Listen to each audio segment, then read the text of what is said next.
Dear viewers, আসসালামু আলাইকুম। দেশ এবং দেশের বাইরে যে যেখান থেকে বসে আমাদের এই ভিডিওটি দেখতে পাচ্ছেন তাদেরকে অনেক অনেক প্রীতি ও শুভেচ্ছা জানিয়ে শুরু করছি আজকে নতুন ভিডিও। দেখতেই পাচ্ছেন শোল মাছ দেখাচ্ছি আপনাদেরকে, ভিয়েতনামি শোল। আপনারা সবাই জানেন যে শোল মাছ একসময় আমাদের দেশের যে প্রাকৃতিক জলাশয় আছে, বিশেষ করে নদ নদী খালবিল হাওর বরে প্রচুর পরিমাণে পাওয়া যেত। কিন্তু প্রাকৃতিক জলাশয়গুলি ধ্বংস হওয়ার কারণে এবং মানুষ হতে সৃষ্ট বিভিন্ন কারণে এই মাছগুলি কিন্তু প্রাকৃতিক জলাশয়ে আগের মতো তেমন আর বেশি দেখা যায় না, যার দরুন এই মাছের চাহিদাও রয়েছে বাংলাদেশের মাছের বাজারে ব্যাপক এবং দামও অনেক বেশি। যাই হোক, তবে আসার কথা হচ্ছে এই মাছ বর্তমানে বাংলাদেশ মৎস্য গবেষণা ইনস্টিটিউটের সহযোগিতা এবং আর্টিফিশিয়াল ব্রিডিংয়ের মাধ্যমে বাজারে যে প্রচলিত রেডিফিট আছে, বাসমান খাবার আছে, খাদ্য আছে, যেগুলি কিনতে পাওয়া যায়, ক্রয় করতে পাওয়া যায়, ওইগুলি খাইয়ে বর্তমানে পুকুরে চাষাবাদ করা সম্ভব হচ্ছে বা ট্যাঙ্কিতে চাষাবাদ করতে পারবেন। আপনারা এখন যে পোনাগুলি দেখতে পাচ্ছেন এইগুলি 100% ভিয়েতনামি শোল মাছের পোনা এবং 100% ফিট খাইয়ে অভ্যস্ত। এই ধরনের পোনা কিন্তু আপনারা আমাদের কাছ থেকে নিয়ে বা সংগ্রহ করে আপনারা সরাসরি চাষে দিয়ে দেন।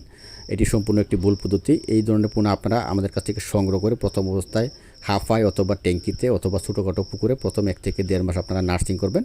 পরবর্তীতে দেখবেন যে প্রত্যেকটি পোনা 6 থেকে 7 ইঞ্চি এরকম হয়েছে। তখন আপনি যদি এককভাবে চাষাবাদ করেন তাহলে প্রতি শতাংশে দেবেন 150 পিস, এবং আপনি যদি মিশ্রভাবে চাষাবাদ করেন তাহলে প্রতি শতাংশে দেবেন 40 থেকে 50 পিস।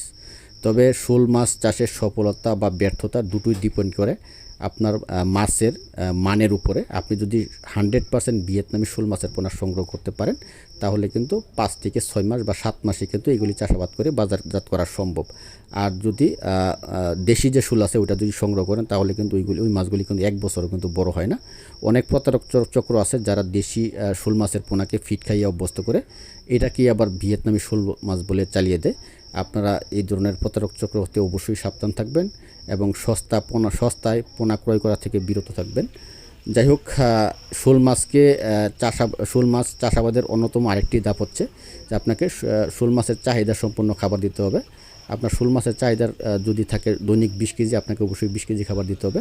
প্রথম 1 মাস আপনাকে মোট মাছের ওজনের 40% খাবার দিতে হবে, এবং দ্বিতীয় মাস মোট মাছের ওজনের 30% খাবার দিতে হবে। তৃতীয় মাস মোট মাছের ওজনের 20% খাবার দিতে হবে। চতুর্থ মাস মোট মাছের ওজনের 10% খাবার দিতে হবে, এবং পঞ্চম মাস থেকে আপনি যতদিন পর্যন্ত শোল মাছ রাখেন মোট মাছের ওজনের 5% হারে খাবার দিয়ে যাবেন।